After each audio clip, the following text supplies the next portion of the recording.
districts.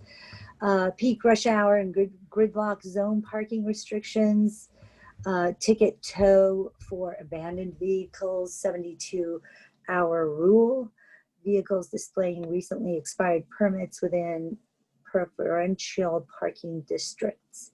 So just wanted to make everyone aware that that it is back in full force tomorrow. We do have a mandatory land use committee training for project planning that I have emailed the committee members. So please make sure that you understand that it is mandatory. It is available now. Adele and I and Lana already participated yesterday. They do have a couple of more dates, but it's also available on demand. So you can log on and have it available for you anytime. I think it's about an hour and 15. Yeah, Adele. To get the demand on to demand. get on demand, you have to register for one of the 3 times. Right. And if you don't make it, you can go on demand. Right. So please register and you'll have access to it, I think, for the next couple of weeks. Just get on that link that I sent you. And if you don't have it, just let me know and I'll resend it for you.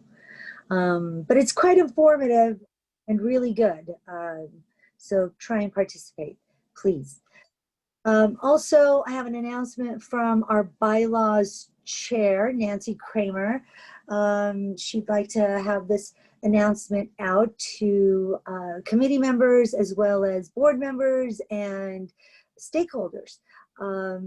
That this month, I think Monday the 19th, from 7 to 9 p.m., she will be hosting a training session for Robert's Rules of Orders, practicing the tools for the rules. The link will be posted on the SCNC calendar. Basically, it's to learn the rules of participating in meetings. And it's open to all stakeholders, and I highly recommend for committee members and chairs to participate. It's really great. I did it last time she did it, which was, I think, 6-7 months ago, or maybe even a year ago. Yeah, not since we've been in quarantine now. So it's probably before March. And that's all I have for right now that I can remember. And still no Richard Niederberg jumped on. Nothing. This is very unusual and I'm very concerned. Okay, moving on to public comments on non-agenda items.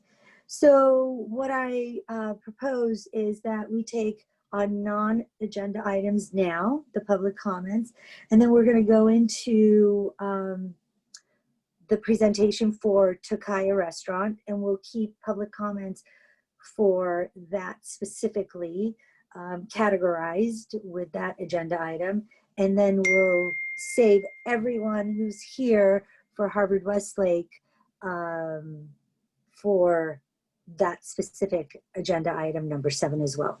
All right, so let's start with non-agenda item public comment. Barry Johnson. Barry Johnson, go ahead. Do you have to unmute him? I don't think so. Oh, sorry, I didn't raise my hand for this.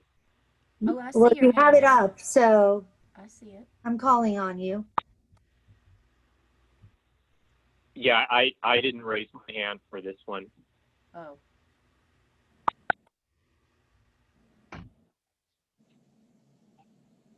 Who's next?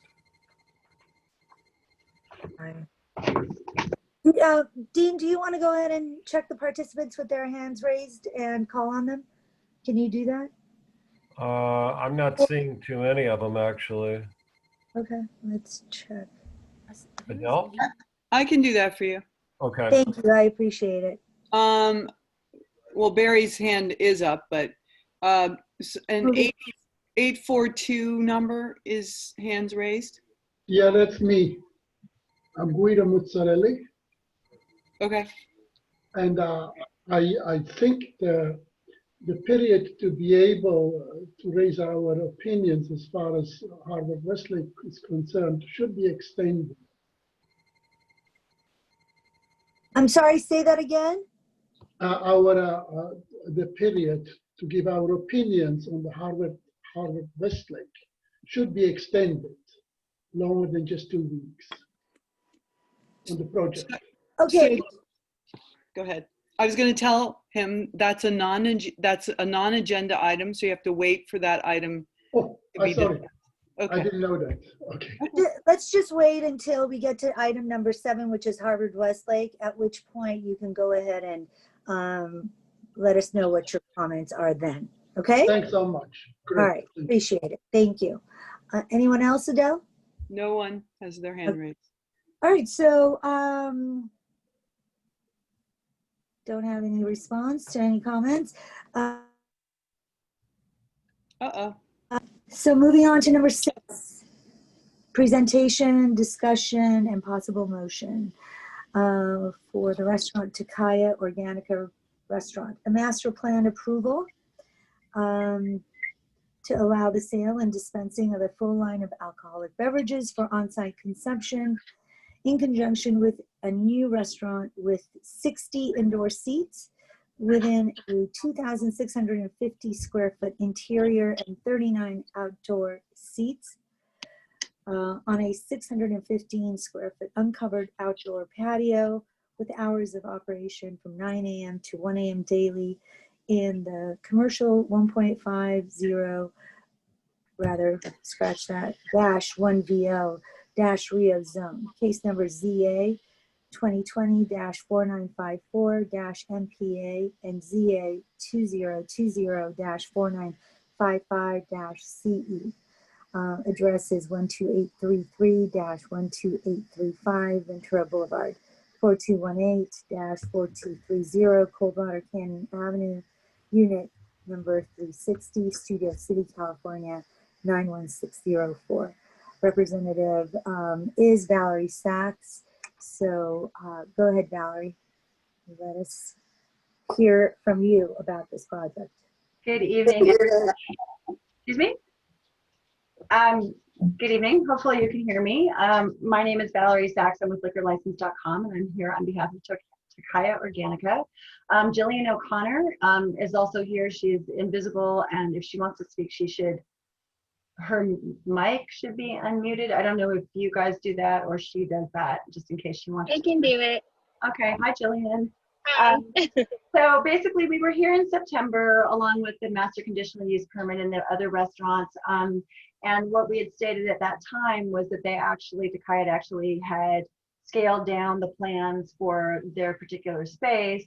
And you guys wanted us to come back when there was a more precise match between what they were requesting and you know, what was being presented to you. So we haven't actually, oh, sorry. I left my phone near me in case Jillian wanted to contact me. That was something else. Anyway,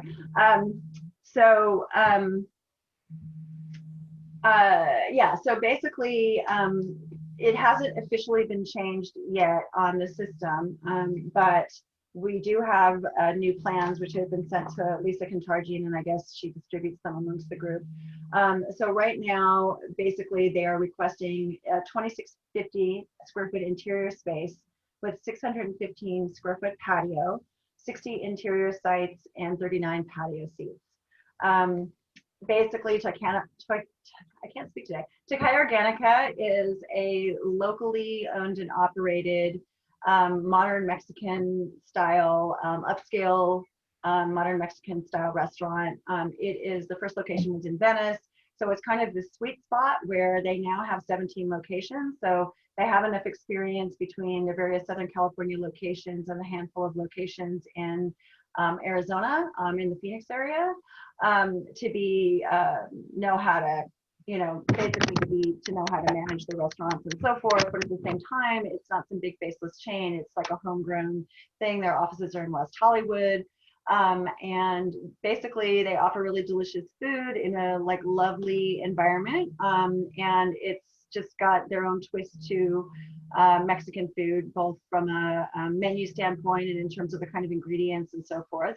And the request to be able to serve alcoholic beverages with it is just part of the overall concept. You know, when people want to go out to eat, they often like to enjoy these products. It's a very food-based place. It's not, you know, it's a restaurant first, and this is just something that they want to be able to offer those patrons who want to enjoy those items. So we're requesting, you know, anyway, so available to answer any questions. I think it's a fairly straightforward use. So don't know if Jillian wants to chime in or if you guys have any questions. Yeah, if Jillian has something to say, please.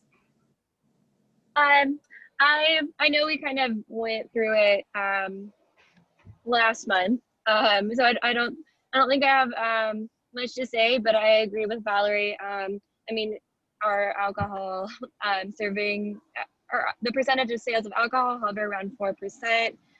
We're a modern Mexican, organic, mainly vegan based, so very, very health conscious. And we just like to offer a Sabe-based margarita just to consume while we're on site. But we are mainly kind of a lunch, light dinner type of use. And I think that pretty much sums it up, but available to answer any questions as well. So, I'm sorry, the alcohol was margaritas as well, right? Beer, wine, and margaritas? Yes. Okay. Yes, Randy. Hi, thanks so much. I just had a question on the operating hours that they're looking for a license open daily until 1 a.m. However, Santa Monica, Westwood, West Hollywood, Burbank, Beverly Center, downtown LA, all have operating hours of 11 a.m. to 10 p.m. daily. So I'm just curious, from the representative for Takaya, and Century City's even less, they're from 11 a.m. to 8 p.m. Why Studio City, why we should extend sales significantly past a series of locations that I just named that are arguably even have more nightlife than we do, and they're stopping earlier. I can answer that. So we actually do typically ask for, we're actually asking from 9 to 12, Sunday through Wednesday, and then 9 to 1, Thursday through Saturday. And we always do ask for these hours when we get entitlements, because we have been working on kind of a breakfast menu for a very long time. So we'd like to have the option to have the earlier hours. And we are here to kind of serve the community. So we want to see, have the flexibility to go into later hours depending on the community needs. The location is different. And so this one. Different how? I mean, Santa Monica, Westwood, which is right on Gailey next to UCLA, West Hollywood, which is a center of nightlife. Downtown LA location on Olive, there's tons of nightlife and restaurants that go and bars that go, certainly go past 10 p.m. So what metrics are you using to say that Studio City is different than those locations? If you can look at our downtown LA entitlement, you'll see that we ask for extended hours as well. So this is a standard across all of our locations. No, I understand. I'm just curious, Valerie, you just said that they're different. So I'm just curious, how is Studio City different than the communities that I just named? What metrics are you using to define that it's different? Well, first off, as Jillian had stated, they do normally ask for the later hours, and they just kind of have to see how business shapes up over time to see whether or not there's demand for the later hours. These hours are not super late. I mean, we're talking about midnight, Sunday through Wednesday on Ventura Boulevard. This particular space is close to Ventura. This actually fronts Ventura Boulevard. So it's like on the most commercial side of the property. They just kind of have to see how it shapes up over time. So if there isn't actually a demand for later in the evening, then they won't stay open, but it's a very expensive and time consuming process, and they want to be able to respond to what customer demand is. Also, there is a restaurant, there's a resort, the hotel right here. So it could be that, you know, people who are coming in from different time zones or traveling or whatever, they may, like every location is unique. And so they just have to kind of see. That being said, they're not really asking for anything that is objectively super late in the scheme of things. I mean, they're certainly not asking for 2, and they're willing to close by midnight on, you know, Sunday through Wednesday. So to be clear, then there are no metrics or differences. So there are no. You're saying there are differences, but yet you're not enumerating them. Okay, I just want to be clear about that. Thanks. Adele? I have a question. So did you get longer hours in other places and then have to not go those longer hours because the demand wasn't there? That's Jillian? correct. Yeah. Yes. So do you have like 1 a.m. or something for Santa Monica, say, or West Hollywood, but the demand's not there, so you just don't open that late? Yes, and one thing that we have to factor in is the labor cost. So if, yes, there is a demand, but is the demand strong enough to justify the labor that we would be putting in to have staff there? And sometimes the answer is no, especially now where we're very labor conscious in the era of COVID. Mm. Right. Anyone else from the committee? Any questions? No? Let's go ahead and see who has their hand up. Barry, go ahead. Hi, I just wanted to make 2 points. The first being that for those who aren't builders or developers or in the planning department, the word entitlement doesn't mean that anybody's entitled to anything. It means they're entitled to ask for something, but it's not something they are entitled to.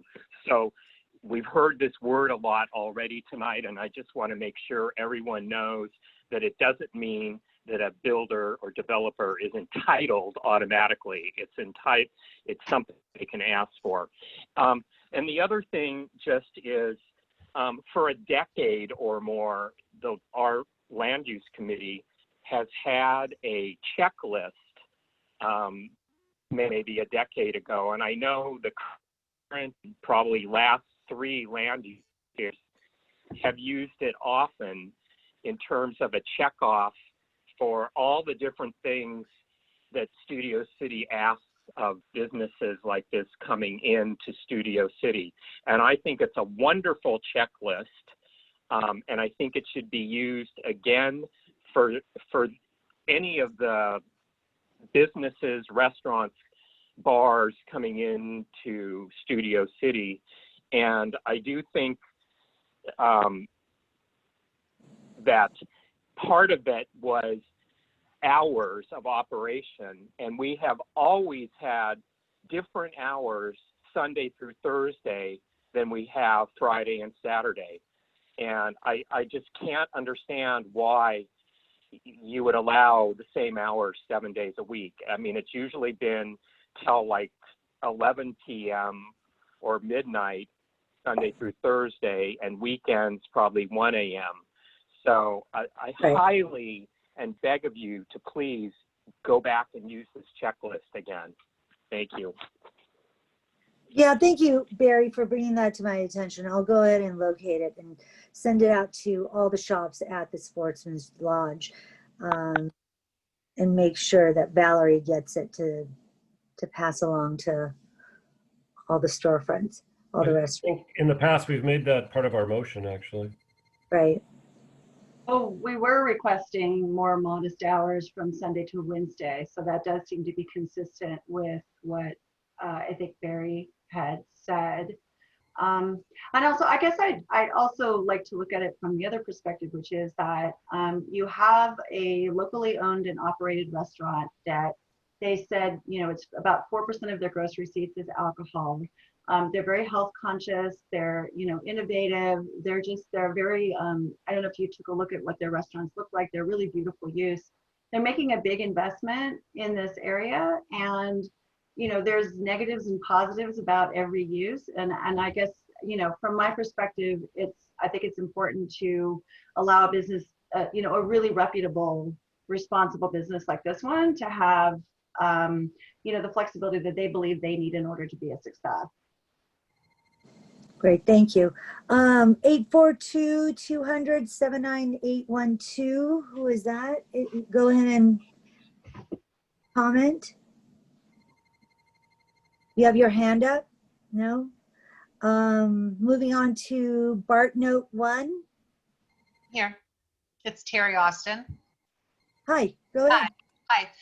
My concern is that you have 60 clients and 39 clients, which adds up to 99. So it's pretty much 100 people, which is a significant amount of people in a restaurant.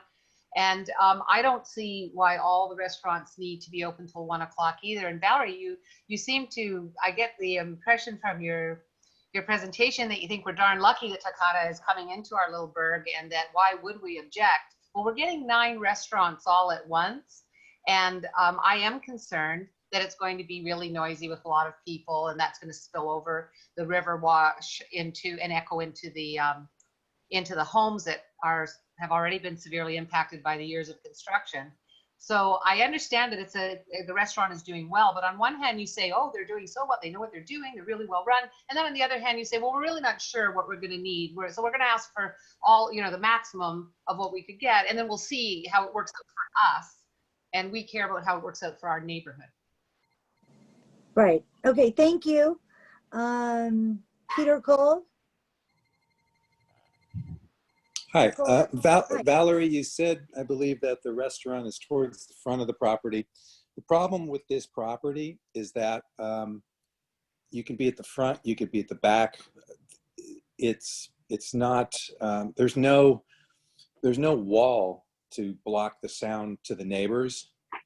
There's a walkway, a breezeway, it looks like, as I'm watching it being built, that's going to channel all the sound right down alcove. So anything any of you on this committee can do to limit the hours of all of the alcohol. I don't have a problem with alcohol. I think everybody should get whatever they want, but it's the outdoor aspect and the late hours when none of you have come over and seen what we're looking at and how the sound is just going to come over. So actually, Lana and I, we were just there a few days ago, where we were on the street at Alcove and looking across the way and watching the construction going on and taking it all in. So I really understand what's going on there, and I feel for you. I really do. Hello? Yes. Hello? Who is that? That's Lana Hello? talking. I'm sorry. I thought it might be Richard calling. Okay. Hello? I don't... Can you mute yourself, though, while you're... Yeah, sorry about that. There was a bad connection. I thought maybe it might be Richard trying to reach us. Yeah, I have feedback right now. there's feedback.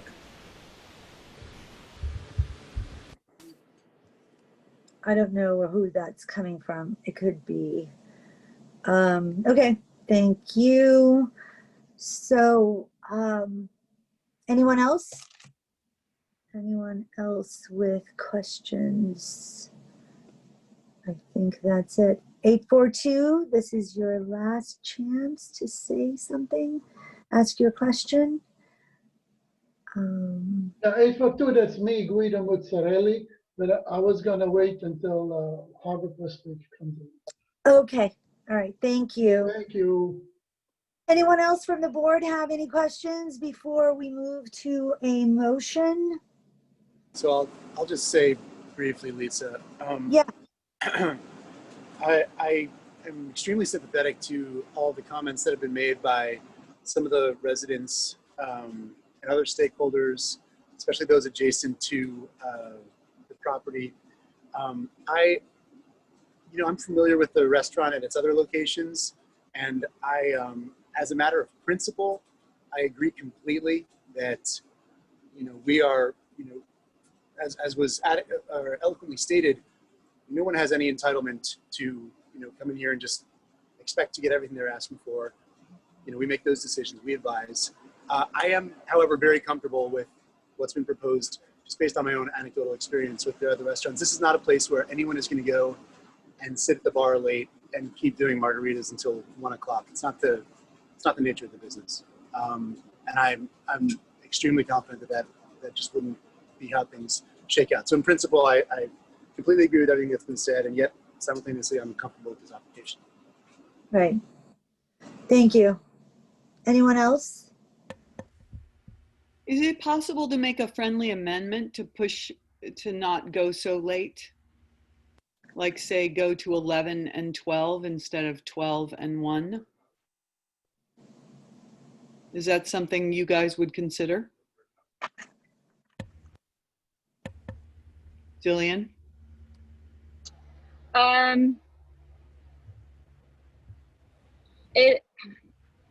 Well, I think what I want to propose is for it to be until midnight, Sunday through Thursday, and 1 a.m. on Friday and Saturday. But back to Adele's question of, I'm sorry, can you repeat that, Adele? I just was thinking about pushing it back an hour so that it's not so late for the community. I mean, we're not a late community particularly, and I'm sure that, what's that, it's going to settle down to an earlier time. But at the same time, because we're not a late community, I was thinking maybe more like, during the week, closing at 11 and on the weekends 12. And I was asking Jillian if that was something she might, a friendly amendment she might agree to. Would you mind terribly if we muted ourselves and just had a little brief conversation? It's a little bit awkward with the Zoom call because in the past, we don't really have the ability to do that. No, go ahead. Take one whole minute. Go. Okay, thank you.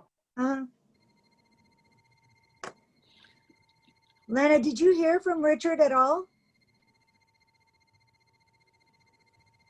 Lana? Randy, have you heard from Richard Niederberg? I'm on the phone with him now, actually. Okay. And so I'll be right back. Hold on, I'm getting a message for you from him. Hold on. Okay, go ahead, Richard. What is your message for Lisa?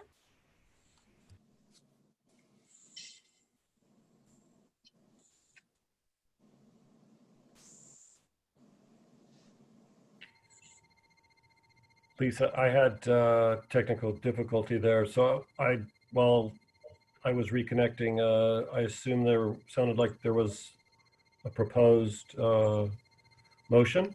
It was a proposed friendly amendment to the times. Okay. Instead of 12 and 1, 11 and 12.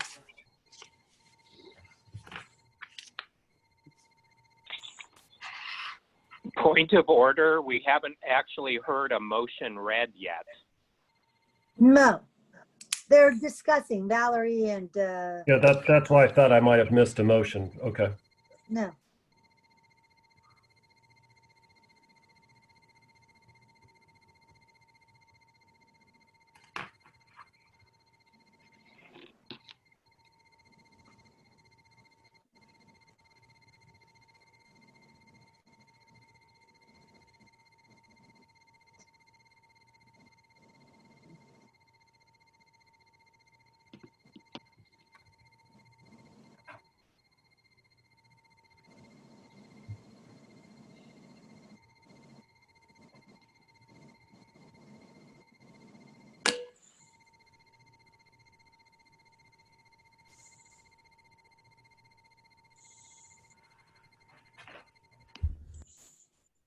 Valerie, I think that's been over 60 seconds. Sorry, wait, sorry about that. Yeah, I just went in the other room for a second. Let's see. Yeah, I spoke to Jillian, and, she also has had discussions with the corporate office and so forth, and this is what they want. So I think we'll just stick to whatever it is that we've requested. Obviously, you guys are free to, do the motion however it is that you see feels appropriate, but I think we want to keep the request as is. Again, I would just sort of state, as I think Jesse said, the character of this restaurant is not a rowdy type restaurant. So it's not like a Yard House, being open until 1 a.m. or whatever. It's a pretty mellow kind of establishment. But anyway, that's my pitch. So it's up to you. All right, what I'll do is I'll go ahead and read out the motion. Barry, do you have that checklist? Do you happen to have it? Because I do not. I would have to look for it, but I'll go ahead and send it out to Valerie. If you do have it accessible, could you send it over? Does Peter Cole have a question? I don't think I do, but I believe Richard Berg does. Has he come on yet? Richard will not be able to join us tonight or Friday. He is recovering from an injury. Okay. All right, great. I'll see if I can find it. All right. I'll look for it too, but one of us should get it. All right. So I'm going to go ahead and read off a motion, and then we'll go ahead and take a vote with the committee. The board of the Studio City Neighborhood Council supports the master plan approval.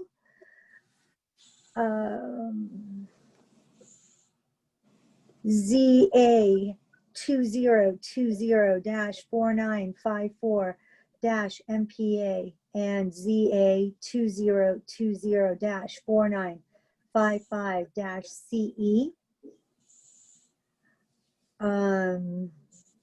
for the restaurant Tokaya to allow the sale and dispensing of beer and wine and margaritas for a full line liquor license. Yeah, full line.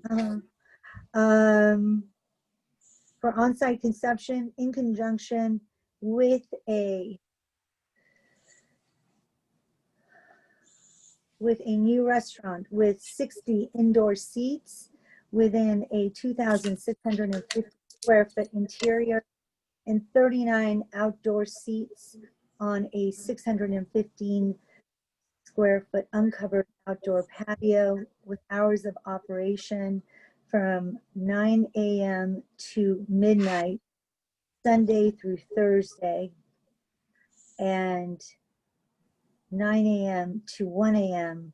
on Fridays and Saturdays in the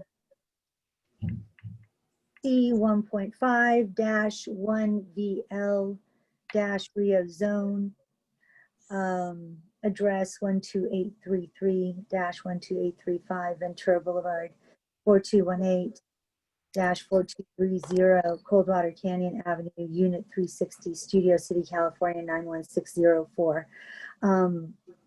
Also adding the condition of following the checklist that the chair of land use will be sending to Takaya and Valerie. The motion's on the table. Let's take a vote. All in favor of the motion that I just read, raise your hand. Is this where you might entertain friendly amendments? I don't know. You had mentioned yourself maybe for Thursday's time to be midnight. Is that something you wanted to pursue or no? Didn't you just read midnight? I did. Sunday through Thursday, 9 a.m. to midnight. I'm sorry. Thank you. Friday to Saturday. Wednesday. I guess I was looking at my notes that said Wednesday. Okay. Thank you. So let's take a vote. All in favor?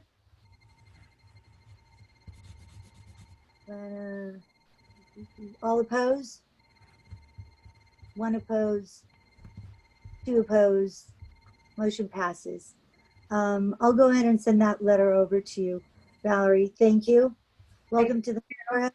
Thank you guys. Have a good evening. You too. Okay, moving on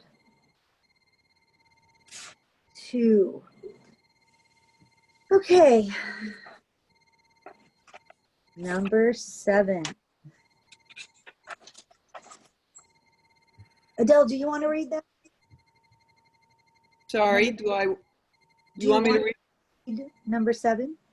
Presentation, discussion, and possible motion, Harvard Westlake River Park Project case number, EVN 2020-15-12, EIR project location, 40, 47, 41, 41, and 4155, North Whitsett Avenue, 12, 506, 12, 600, and 12, 630 West Valley Spring Lane, Studio City, and accessor parcel number APN 2375-018-903.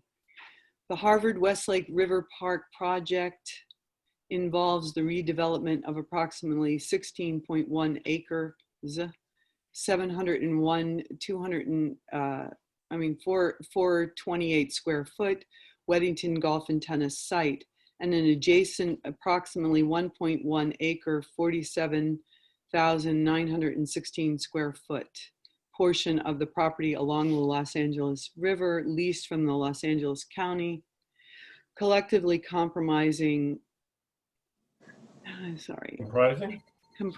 lost my spot, comprising approximately 17.2 acre, 749,344 square foot project site for use as an athletic and recreational facility for the Harvard Westlake School and for shared public use.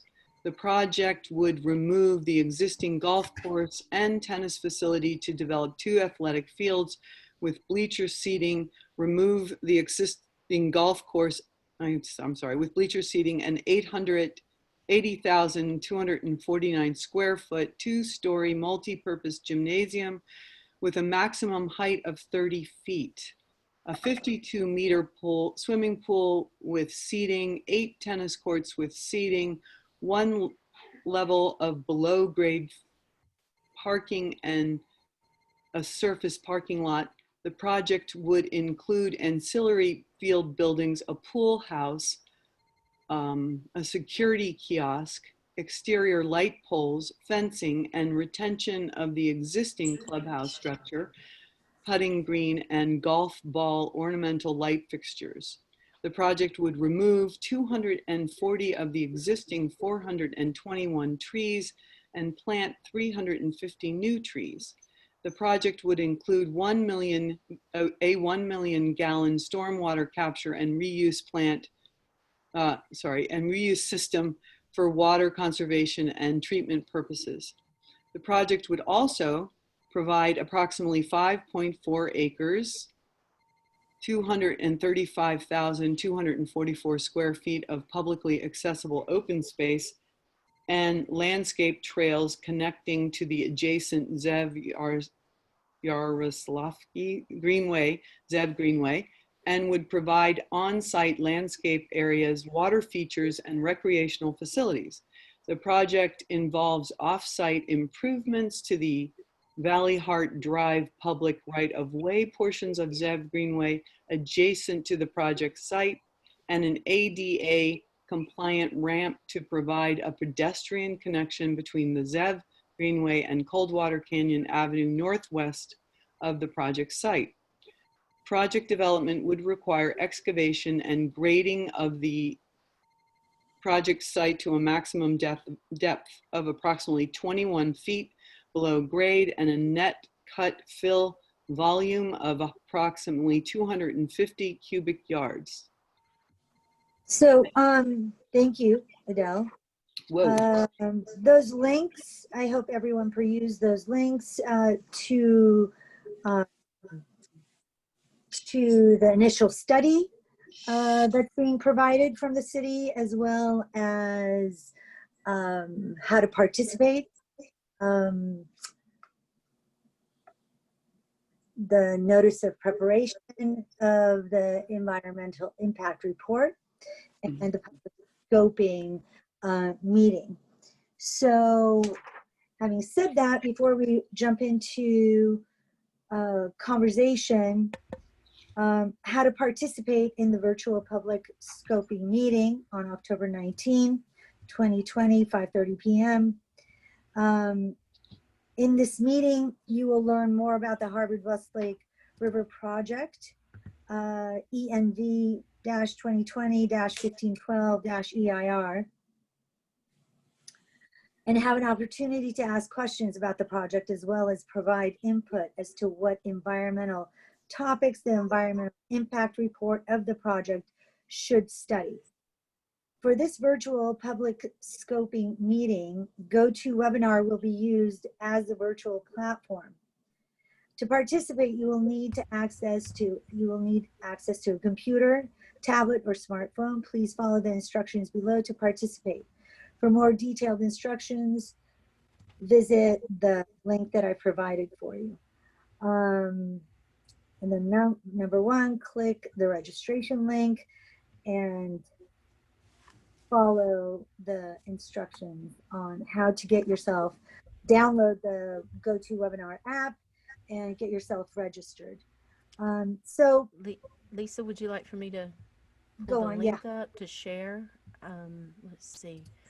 Randy, would you be able to allow me to share screen? Go ahead. Okay. Y'all might see some of yourself. Ooh, what is this? Share. Okay, let's see. Is it sharing? Are you seeing? It is. Yeah. Is it big enough? So that's perfect right there. Okay. And then there's a So little scrolling mechanism. I'm sure everyone has taken a look at this and hopefully read every single word of it, because this item on the agenda is to notify and inform you as in the stakeholder, the residents, the community, the business owners around the area, everyone that is within Studio City. It is to inform you that the City of Los Angeles acknowledges the Harvard-Westlake application. So Harvard-Westlake has filed their application, and they know they are under extreme scrutiny of CEQA, right? The city has reviewed the application and has determined that the project is subject to the CEQA Act. CEQA stands for the California Environmental Quality Act, and therefore an initial study is required. So based on the analysis from their initial study, the city has said this project is going to have significant impact on the environment in the community of Studio City. And therefore the city intends to prepare an extensive, very detailed environmental impact report for the proposed Harvard-Westlake River project. So I want to reiterate that this initial study and the forthcoming EIR are intended as informational documents. It is to inform you of every great detail, which are ultimately required to be considered and certified by the decision-making body of the city prior to approval of the project. So what are the significant environmental impacts? For me, it's noise, air and water quality, aesthetics, energy, the loss of the golf course. I mean, it's pretty impactful. So the purpose of the scoping meeting that is on October 9, which is Monday at 5:30 p.m., is to determine the type and level of environmental review that a project will receive. So in this case, the school has already agreed that this project will get the highest and most scrutinous level of review, which is an environmental impact report. So there won't be an extension at this current point in time of the dates where your public comments are due. So as you read, when I got it, I think it was after September, I got my report actually in October. And the date had already started for a public comment period, which was September 30. And there was a typo also stating that it was ending on Monday, October 30. I emailed Kimberly Henry asking her for the correct information. So she said that it is Friday the 30th, but she is extending it to also include Monday, November 2nd at 4:30 p.m. So public comment period is from September 30 to November 3rd. No, November 2, 4:30 p.m. We tried to get an extension because it's so tight in time, but they're not willing to give us an extension at this current point in time, because we are going to have so many opportunities after this initial study and all of our comments being made, all our concerns being voiced in writing. I hope that we are going to be having many EIR reports that are due, many public hearings. So we're going to have extensive amount of time to be able to get our point across in this manner. So the city wants your written comments, your questions, your concerns as to the scope and initial study of the EIR. So I want to reiterate again, your comments must be submitted in writing according to the directions that have been provided. So having said all that, I think it is time to open up. So during just one more thing, I'm looking at my notes right now, making sure that I cover everything. During the scoping meeting on Monday at 5:30, there will be a presentation that they'll, I think they're going to be playing a video. And they want to be able to like let you know that this is the very, very beginning. And there will be a lot of opportunities through the entire process for public testimony and to voice our concerns. So, all right, having said that, thank you, Lana. Let's go ahead and go back so that we can start taking public comment. I just want to say that I put this on our agenda as a way to inform you of what is being provided to us out there, to get ready for the scoping meeting for Monday the 19th, and to have your statements, your comments. I know all of you have a lot to say, as do we. So we want to be able to make sure that we get it all in writing and get it in before November 2. They're going to compile that information. I mean, it pretty much states all of what I'm saying and all the paperwork that's. So if you do take the time to read step by step, it is pretty much laid out for us. Again, having said that, depending on how this conversation goes, quite possibly we'll go ahead and add a special meeting on Friday to further the discussion. But let's just go ahead and open it up. Lisa? Yeah. For those that are going to comment, I'd just like to suggest perhaps a time limit, which I will do a timer here. That's perfect. So 2 minutes. Dean? Okay. Bart Note. Eh. Yeah, for hand up, Bart Note. It's Terry Austin. Thank you, Lisa. Oh, sure. Hi. And hi, Ari and Stacey. I see you there. I have read the 109-page initial study as well as the other documents. I have to read it again, though, because I'm a lay person and it's a lot to take in. So I did just want to register in public comment, as you said, Lisa, that it's a very short period of time to absorb all of this. And I do think that they should have extended it. And I understand everything that you said and why it's not going to happen. But I just want to make the comment that I think that giving it after, like right before the election, I mean, I'm spending a considerable amount of my time making phone calls for the election to get out the vote. So it's a bad time to give such a short period of time for such a large document. And then I'll just say that having read everything and having followed this project from the beginning, my heartfelt feeling is this is still too big.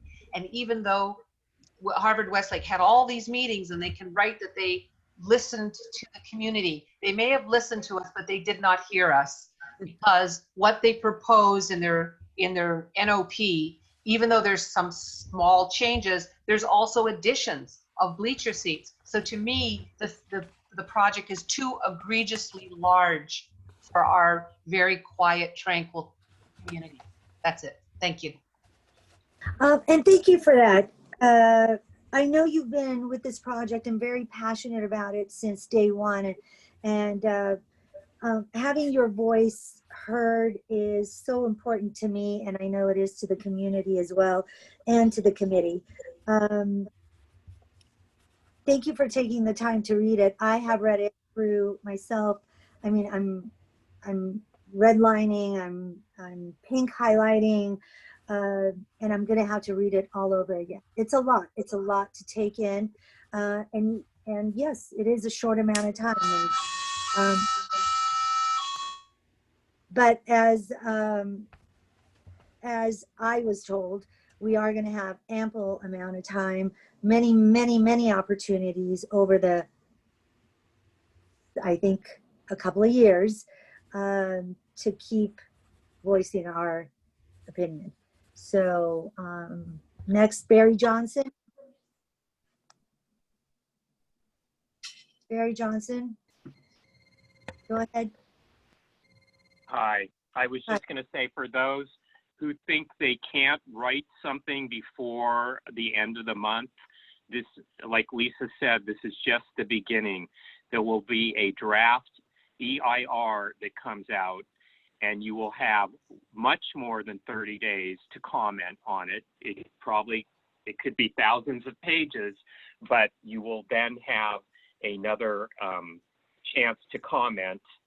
And so this is not your only chance. That's the point I'd like to make.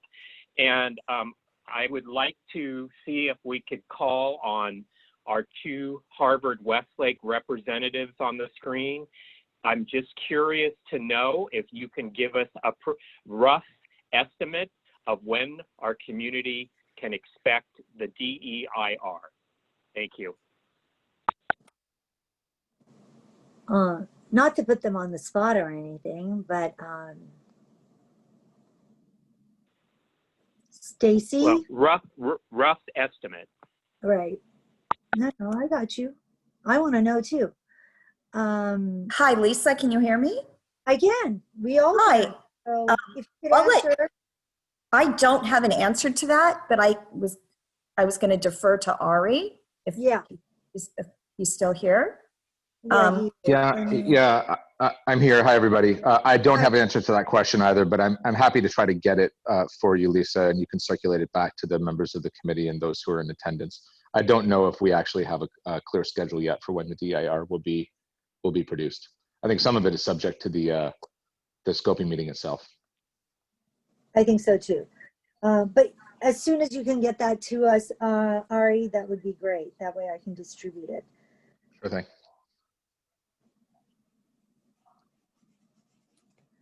All right. Anyone else? Anyone else with any questions? Yes, you've got 842. Yeah, 842 is me, Guido Mozzarelli. Hello. Hello, can you hear me? Yes. Okay, I lived on Laurel Grove Avenue for 35 years.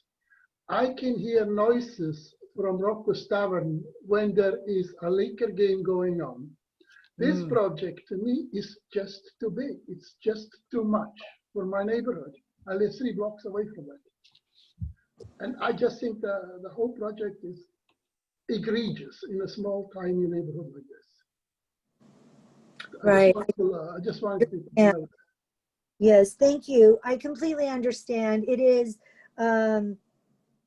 fairly large. So what I would like to ask for you to do is if you could please write down your thoughts and submit them during the scoping meeting and or during the public comment period that ends on November 2nd. To be safe, let's say Friday, October 30, with just a few days of leeway. Thanks But so much. let your voice be heard. Thanks so much. Thank you. Anyone else? Adele? Oh, yes, sorry. Simon Duval?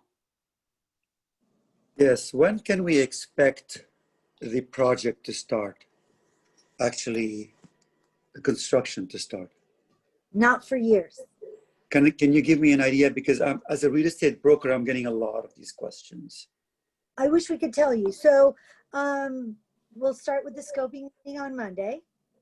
And then all the comments will be in by November 2nd. And then that will get the EIR with the private consulting firm started. And then we'll wait for that to appear. And then once that appears, and then we'll go through that and we'll be able to ask for an extension then so that we can have more time to make our comments heard, our voice heard, and then we'll have a hearing and then another hearing and then possibly another hearing. So it could take a year, it could take 2 years, it could take 3 years. I'm sorry, Lisa, a year, 2 years, 3 years to get to what stage of the game? To just make sure that we agree on how this project is going to start with construction. So are they going to have bleachers or are they not going to have bleachers? Are they going to have 200 trees or are they going to have 600 trees? Are they going to have a lap pool or are they going to have a Olympic sized pool? So, you know, it's going to go through so many different iterations. Can we get an approximate timeline as to when this could start? I can't answer that. Like 2 no years, one can answer 3 that, years, right? 4 years? No one can answer that right now. It could be, like I said, if everything goes well and everyone is in agreement and the environmental impact report says you're going to be sprinkling fairy dust instead of, you know, like Lisa, a major impact on the environment, it could start June of 2021. Lisa, or, question. yeah. Perhaps Stacy and Ari have been involved in meetings that must have some kind of time frame just to give some rough estimate. Ari? Well, for starters, we came tonight to listen, not really to answer questions. That said, what I can tell you about the process is that, you know, obviously as a school, our goal is in moving through the environmental impact report process and being able to have entitlements for the project as quickly as we can. But we know that it's a lengthy project subject to lots and lots of review and input from the community, and we expect it to take quite a bit of time. I wish I could be more specific about that, but you know, it's something that needs to be done thoroughly. It needs to be done well. It needs to involve community input, and we know that that doesn't happen overnight. It's going to take quite some time. I'm sorry, Simon. We can't, like, none of us know at this point in time. And, like, I can't say, you know, 17 years from now, there's going to be an Olympic-sized pool there. I just, No, respectfully, Lisa, I was just trying to get a kind of an approximate, not even, just an approximate. But the challenge is, I think, Simon, the challenge is that because this is actually an environmental impact study that involves all kinds of consultants with soil samples and all kinds of things, there might be requirements to the plan that the school may disagree with. The school could appeal it. There could potentially be litigation. So you could say easily a year and a half, 2 years, if everybody was in agreement, which, you know, I'll happily bet you $1 that won't be the case, but you never know. We can't say. I think Lisa we wants to be very clear that we just can't predict. Is 2 years a safe bet? A year and a half to 2 years? Maybe, but who knows?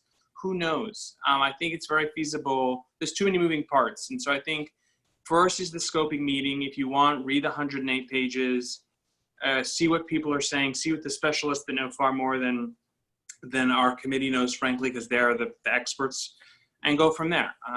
But it's going to be an evolving situation. So like Lisa said, it could be a decade. Who knows? Nobody knows. Can we get a link to this document, the 180 pages, so we could read it? Did you get my agenda? I have the agenda. I have it. So all the links to the documents are on the agenda. Under number 7. Under 7. Number 7. Okay. I see 3 of them. All the highlighted links. Okay. Would you like for me to share this next link, Lisa? Or sure. Okay. Let me find the share. Also, can I just add one thing too? Yes, of course. Harvard Westlake has to get a conditional use permit from the city, which in the act of doing that is quite involved, and it, you know, how it impacts the neighborhood and the people, and so the city is very careful about giving out conditional use permits, and they're very careful. So they've got to be careful. There's a lot of moving parts in this project, and so it's going to take a long time. Yeah. A long time. I can't tell you. No one can tell you how long. It could take, you know, years. That's right. Just hang tough with us, Simon. Hang tough. I don't know what are the people asking you? You know, what are your... So I have experience in the construction industry for over 2 decades, quite extensively actually, and that's probably why they come to me asking the question. And thank you all for all the comments, and that's pretty much what I've been saying all along. It's not going to be an easy answer. Still, I'm trying to get an idea how to answer this. This is a very tough question to answer, knowing what I know about the process, the CUP, the IR, you know. Right. And I hope we continue all to put out this resistance to this massive project that's going to, quite frankly, damage our way of life here. Well, Simon, what I will suggest to you is definitely make sure that you attend the scoping meeting on Monday at 5:30. On the 19th? On the 19th. That's yes, also on the agenda. Schedule. And download the app, go to webinar, and register ahead of time so that you're ready for the 5:30 meeting. There will be a presentation then. And then you can submit your questions, and this is the question you should actually submit, and your comments and your concerns. Will do. Thank you. Thank you. Anyone else? Adele, can you check? Yeah, there is, but I can't see it because, well. Oh. Oh, no, here I got it. Lewis. Lewis?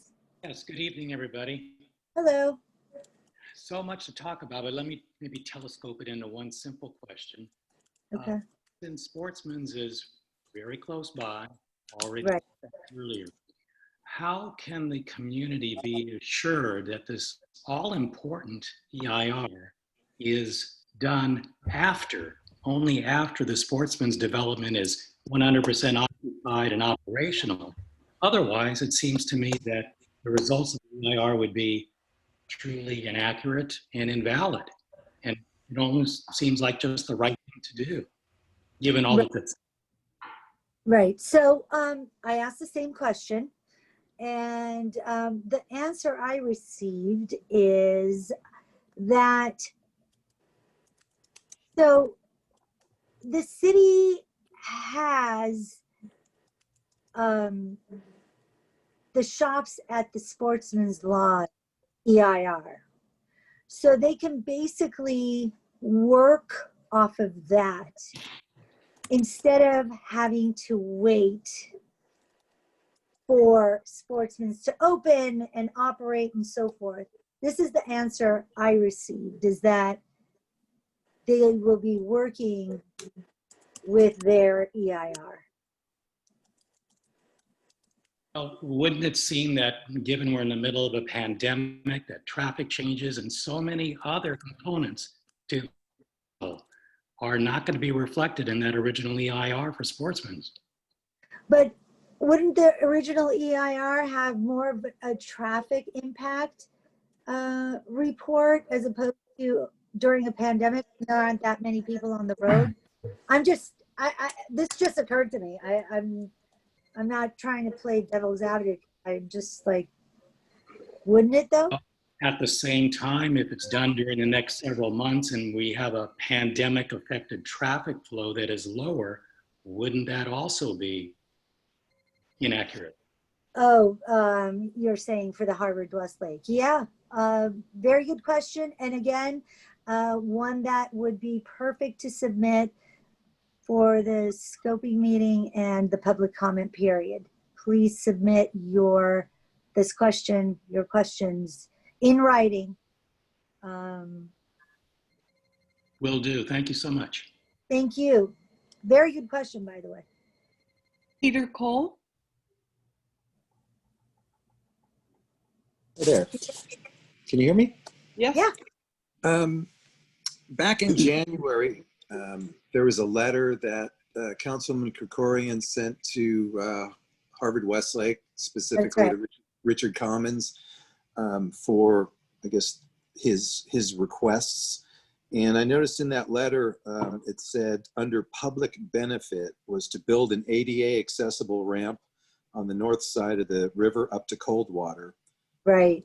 And right after we saw that, we sent a petition to the council office saying that we are dead set against that for multiple reasons. The reasons being, one, that will open up a potential overflow parking lot in our neighborhood from Sportsman's, because that makes it easier. And also, if you look at the ramp on the south side, it's full of graffiti, it's dirty, and there's homeless living around the ramp and actually underneath the bridge. If you look underneath, you can see it.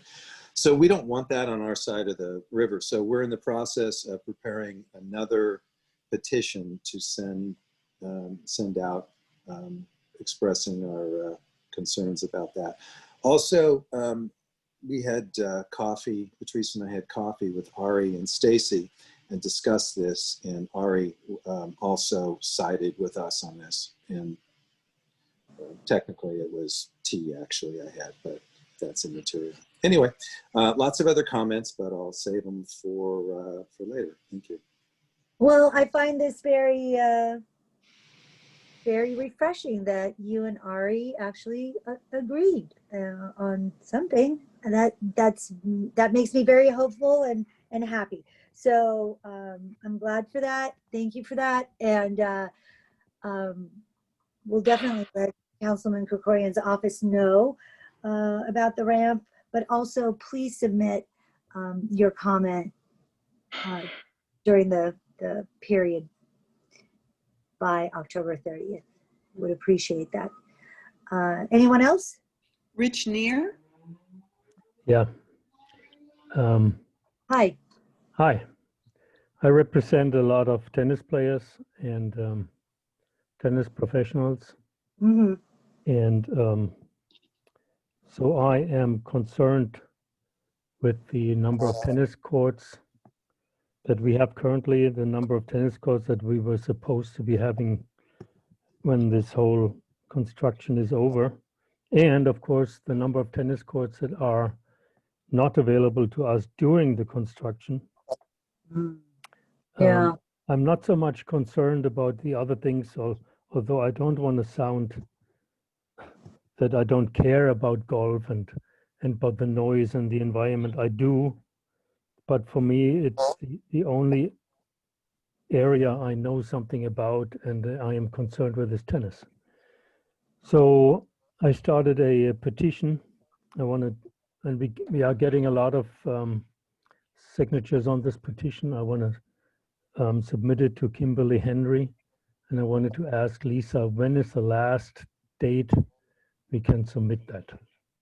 So the last date for your concerns about the tennis courts would be Friday, October 30th, but you do have a couple of days of leeway, which would be November 2nd. But I wouldn't wait for that. I would submit it by Friday, October 30th. Okay.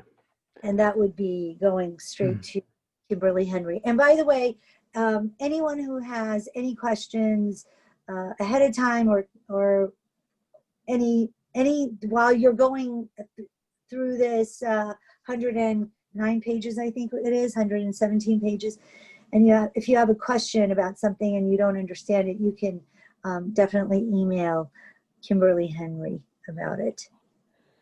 So we want Kimberly Henry and everyone else to know that the tennis issue is really important, since the tennis, yes, during COVID and post-COVID, yes, is known to be the safest sport on the planet, right. And we are enjoying a unprecedented popularity at the moment, and this popularity will grow into a boom next year.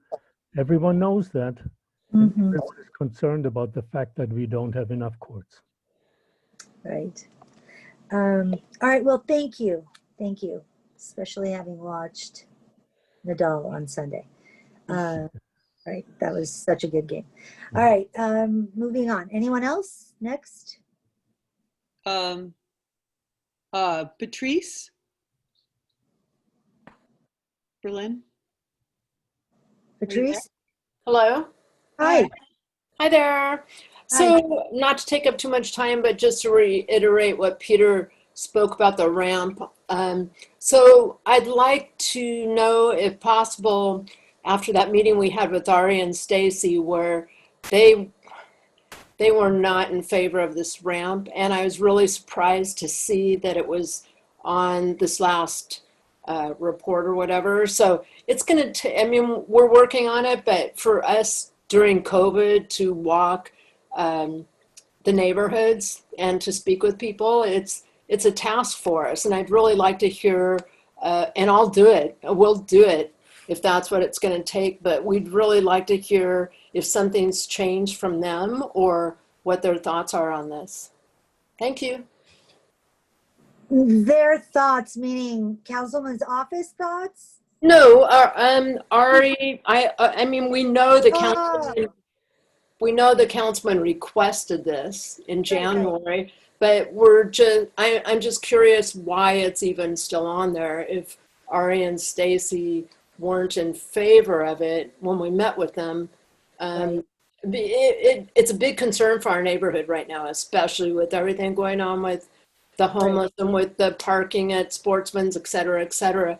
And we'll do what we have to do to get a petition out there for everybody involved. But I'd just like to see what their thoughts are on this at this point, if they changed their ideas about it or whatever as we go forward. Thank you. Yeah, thank you. It could be a timing issue. It could be that they filed the application and then Krikorian's office got it and then he responded. And then it could be a timing issue. I don't want to keep asking Ari to answer because he's not here for that. But what I do want is for you to submit this question for the public comment period and during the scoping meeting, if you do have the opportunity. It's a very good question. It also might be an ADA compliance thing. That might be an issue as well. I'm not sure. I haven't looked into it yet. So I wouldn't be able to say. There's already a ramp on the other side. Okay. The cold water. So they already have an ADA ramp where Right. there's lots of homeless living, lots of graffiti, et cetera. And we don't want that in our neighborhood. So Right. Duly noted. Thank you. But please thank you. next. I don't think we have any more hands raised. Everyone. Oh no, sorry, Patty Kirby. Hello, Patty. folks. Hello, everybody. Everybody knows that I really believe this is way overdevelopment. But Lisa, could you just explain to me how, who asked for the extension and how, and who denied the extension for the scoping comment period? I asked for the extension, as did Randy Freed, the president of the neighborhood council. To who? Well, I asked Kimberly Henry. I'm not specifically sure as to who he asked. I just know he asked, or he was getting ready to ask. It was something like that. Okay, and then the grounds for denying it is what again? That at this point, in this stage, in this process, in this very, very beginning stage, that an extension is not possible. That there will be a lot of opportunities for additional comments and concerns and questions to be submitted moving forward in the future, through the entire process of however many years. So they just didn't feel that an extension was possible right now. That's a little bizarre to me, because if they're looking for the scope and people don't have a time to respond to the scope, then there should be an extended period. But I guess I have nothing else I can say about it.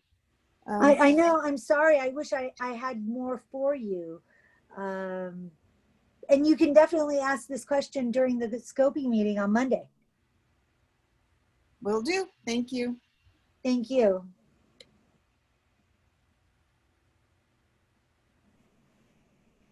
Adele, anyone else?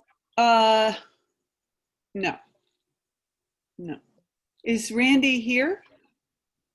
Can we get rid of this thing on there? So yeah, Lisa, is there anything specifically? I've just been scrolling. Do you want me to?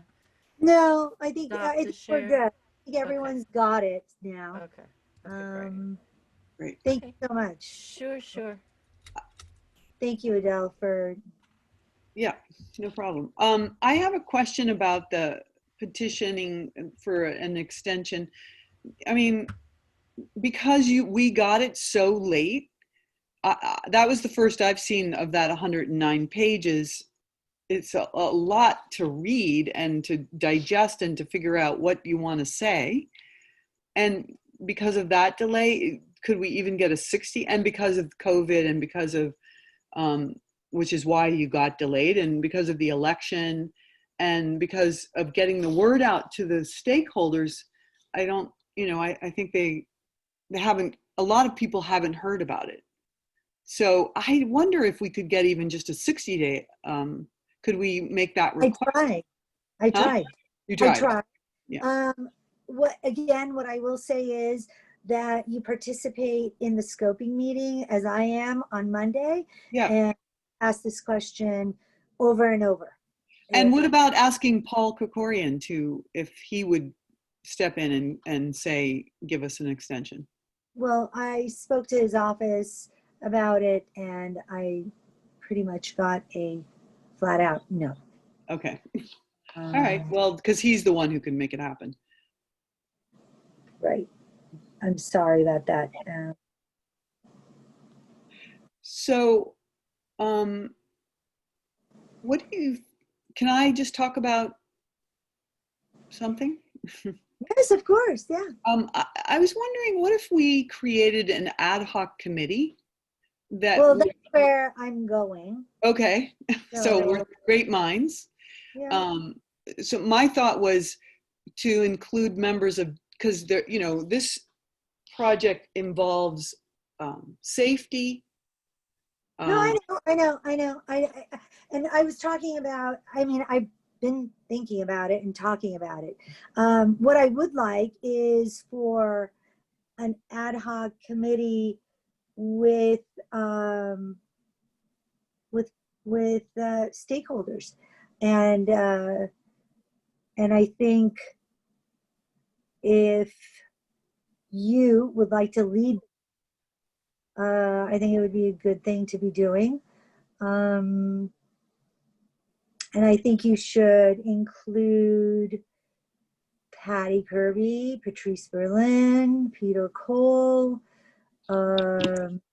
Terry Austin, and we should start working on, you know, putting our collective thoughts together. And that's what Friday's special meeting was going to be about.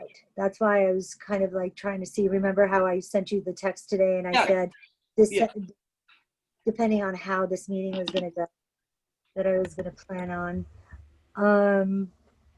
Is Nancy still with us? I have a quick question about the number of people that you might be able to have on an ad hoc. Do you get to determine that, or is there something in the bylaws, Nancy, that says how many? I don't think there is. Yes, there is.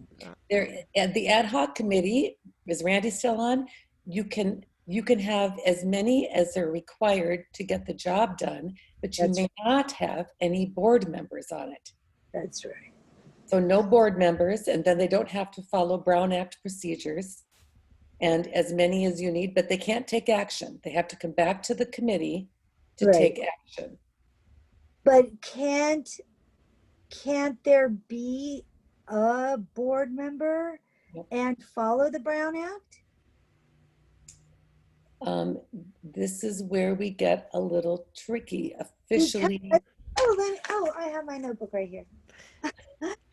Well, especially if we have a committee member who would be the leader of the committee, right? They would just be the orchestrator of. I'm not a board member. I'm a committee member. Oh, I'm sorry, a committee member. Okay.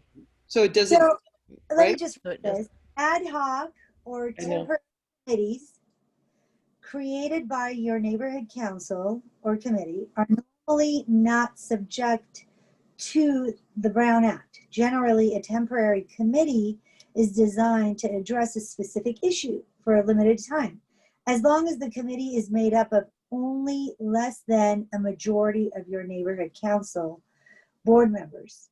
And are you reading our document or the city attorney's document?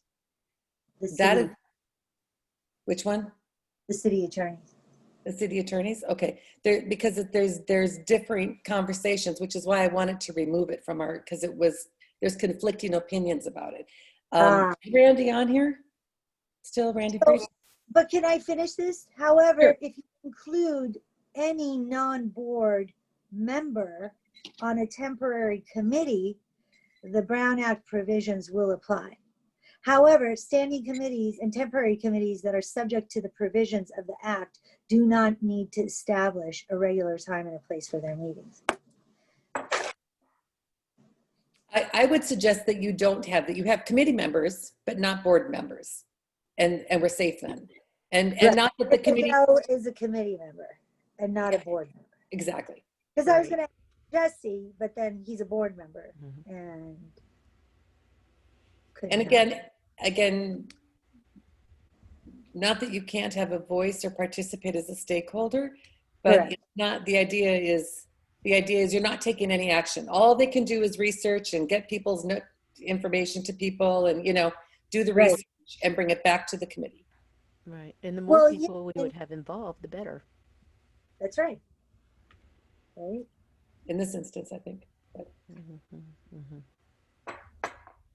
So I'm putting it out there. What do you think, Jesse? What do you think about the Ad Hoc Committee? Yes, Well, no? the board member could still attend committee meetings and participate in public comment, right? Yes, absolutely, yeah, Without being a member of the ad hoc committee. correct. Yeah, Uh-huh. sounds like a good way to thread the needle. Right? Dean, do you have any comments? What do you think? No, I think the ad hoc would be advantageous, of course. Right? Okay.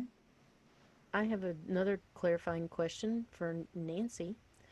If, as stakeholders and also as board members, if we were to pop into the ad hoc meeting to make a comment or just to hear other comments, and there's more than 3 board members, but we're there as stakeholders, I mean, that's okay. We're not acting in an official capacity. I mean, what is the line on that? 3 or 4 board members? What's going on there?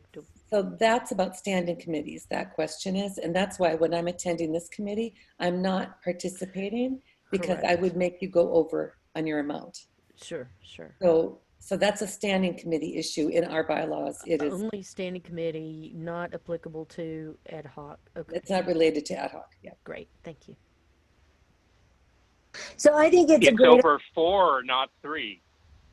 Yes, thank you, Barry. Yes, it is over 4 members in a place would constitute a meeting by the board. So,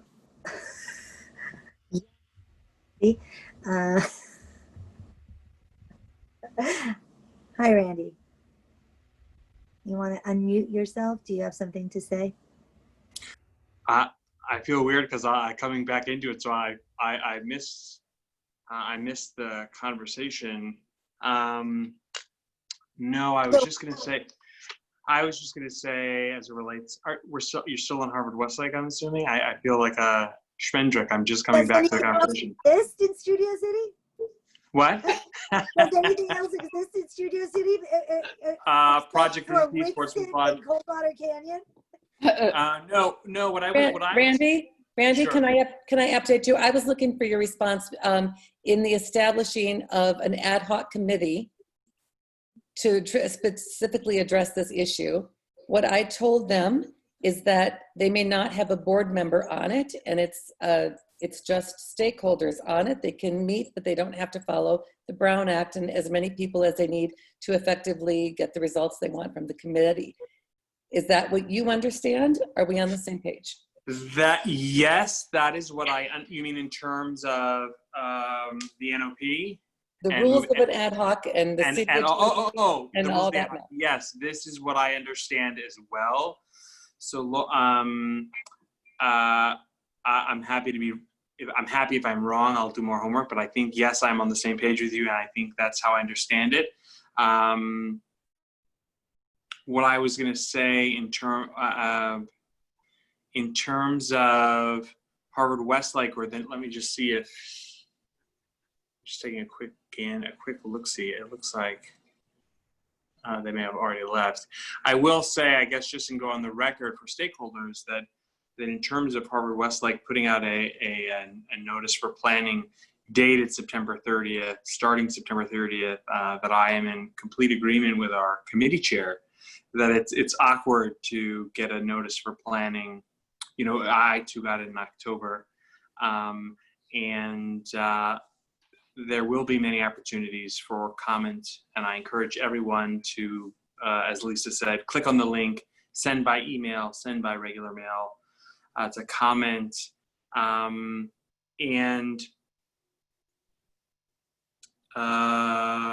if there are those that feel it's appropriate that we should, I know as Lisa said, it was asked and answered, whether the comment period would be extended this time. I think the answer is no. If there's a want to ask formally, I think that can be done too. But moreover, I think the biggest part is that we have, as Lisa said, we have to engage stakeholders, create an ad hoc committee to review this, get your comments in. The SCNC is only ultimately is only as powerful as all of you, stakeholders, talking to your friends in the community, talking to your neighbors, and giving your input and your concerns and asking your questions as this project moves forward through a very lengthy process. Point of information. Yeah. Lisa, can you post on our calendar, and Randy, do blast out and do it on the front page of the website, a notice of the meeting on Monday night? For the public scoping, yes. Yes. And I already sent out one mass email that had it in its body, but I'll make another one solely about the public scoping. I'll send that out. I mean, I have calls with Israel starting at 4 in the morning, so that's why I jumped off, because I'm going to go to bed. Not that anyone really cares or wants to know that, but anyway, I will, when I'm up early, point being, I will make an e-blast for the public scoping meeting. That would be amazing. And please link to the go-to webinar. Yeah. Just similar as I did in this last one. I'll link. That was great. So what I was going to do is I'm going to include the link, include kind of the brief summary that the same thing you read, that same little paragraph about what the public scoping meeting is, the link and the information for Kimberly, if I'm remembering her name correct, Kimberly Henry, with her email address and with her snail mail address. Because again, I think, echoing what's already been said, we need to get our comments in early and often, if you will, in order for the community to really have its voice heard. So, and also please keep in mind the environmental file also may be available for public review by appointment only at the City of LA Department of City Planning on Figueroa Street, 221 North Figueroa, Suite 1350. So if you really want to, Adele, and your committee, your ad hoc committee, want to get together and make an appointment to go down there and review it during office hours, Monday through Friday, 9 a.m. to 4 p.m., contact the staff planner, which would be Kimberly Henry. Schedule that appointment. Right. Got it. I just wanted two things. I'll talk about the ad hoc committee, but you're saying, Randy, that we can formally petition for an extension? That's up to committee. That's up to that's up to your committee. That's if you made a motion. That's if the committee voted in support of the motion. That was my next question. Can we make a motion to have? That's a question for your committee chair. I don't know that Nancy, ad hocs don't make motions, but you bring it to this land use committee, which. No, I'm making a motion right now as a committee member of the land use committee. Got it. Okay, I thought you meant ad hoc. Sorry. If we can make a formal, if you're saying we can make I mean, listen, I don't think we're going to get it, but I wouldn't mind. Well, why not try? Exactly. So I would like to. May I do a motion? Yeah. Point of information. Is it on the agenda? Well, Harvard the subject, Harvard Westlake, it is. Subject of Harvard Westlake. And the dates are, we're just asking for the extension of the dates. So Harvard, it all has to do with Harvard Westlake. So go ahead. What's your motion? I move that the Studio City Neighborhood Council petition the city and Paul Krikorian for an extension. I would like a 90-day extension, but if I got a 60-day extension, I would be happy for extension of the comment period. And then, do you need reasons, or that's the most? No, that's pretty much. I think that's sufficient. So to petition the city and Paul Krikorian. The city planning department more specifically, or is there the LA City Planning Department? The LA City Planning Department and Councilman Paul Krikorian, Council District 2. CD2. Okay, go on. For a 90-day extension of the comment period on the Harvard Westlake project. River Park. Is that? Hang on. For a 90-day extension of the Harvard Westlake, blah, blah, blah, blah. Public comment. Extension of the, I'm raising my hand. Oh, hi, Barry. Yeah. Hi, I was just going to say, there is no way in hell you are ever going to get 120 days total for this. You might get 90 days to respond to the DEIR, but you've got to be more realistic. I would say ask for an additional 30 days. You will never get 120 total. Okay, I'm just trying to be realistic. I accept that friendly amendment, Barry. All right, so 30 days. Additional 30 days for public comment, which would extend it into the end of November, correct? Yeah. Sometime. Well, I mean, and the reason being, if I may speak, you know, the delay of us getting the document, the election, attention going elsewhere. Sure. And just getting the word out to more people.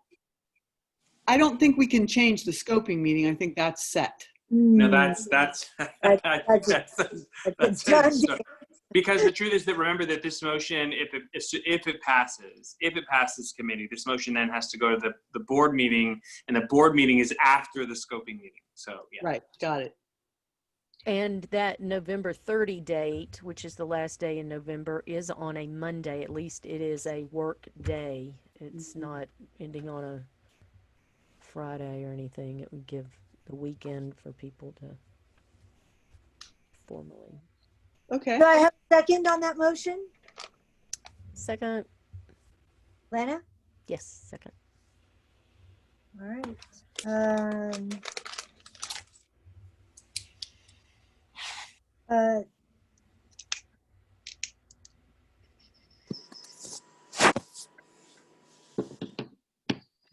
The Land Use Committee of the Studio City Neighborhood Council petitions the city, the LA City planning staff, no, the LA City Planning Department, and Paul Krikorian, CD2, for a 30-day extension of the public comment period. Should we say November 30 or December 1st, or what day does that? You should give the date. You should give the date. Yeah. What day does December fall on? That's a Tuesday. December 1 is a Tuesday. So November 30 or 31? Is a Monday. November 30 is a Monday. So 11:30, public comment, extension of the public comment period to November 30, 2020 of the Harvard Westlake River Park project. Yes. And we always say requests, not petitions. Yeah, requests is much nicer. Thank you. Sounding.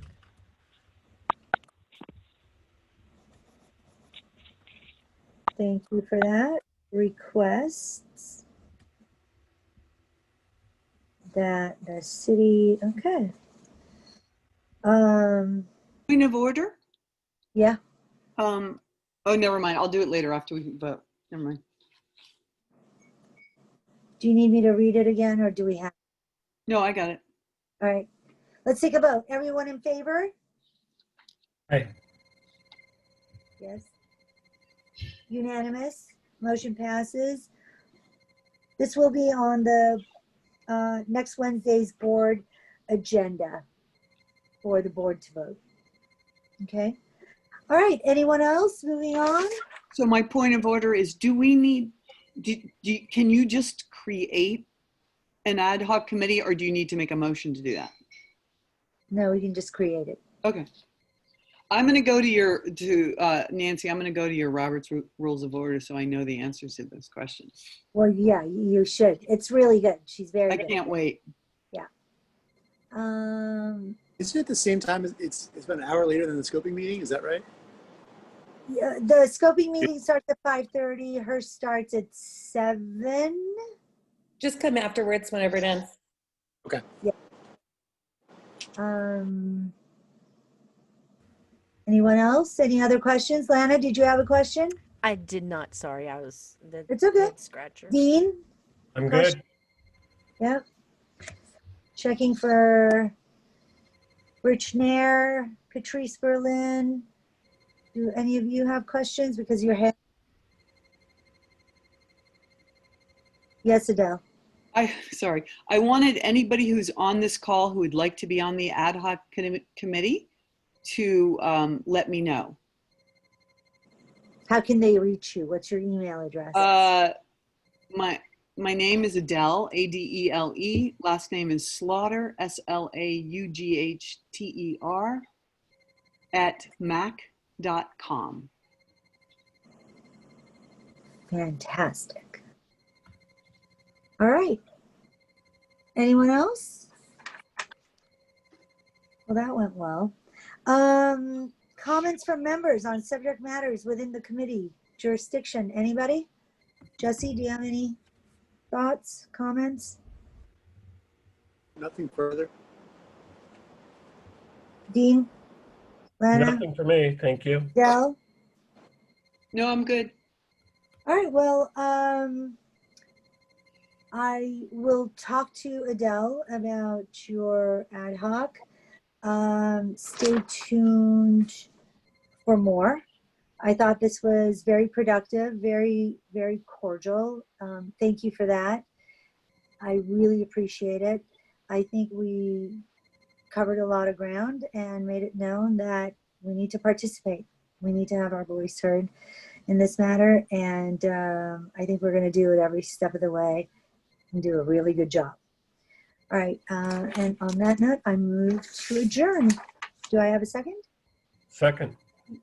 Great. Thank you. Thank you, everyone. Good night. Good night. Good night. Good night, Lisa. Good night.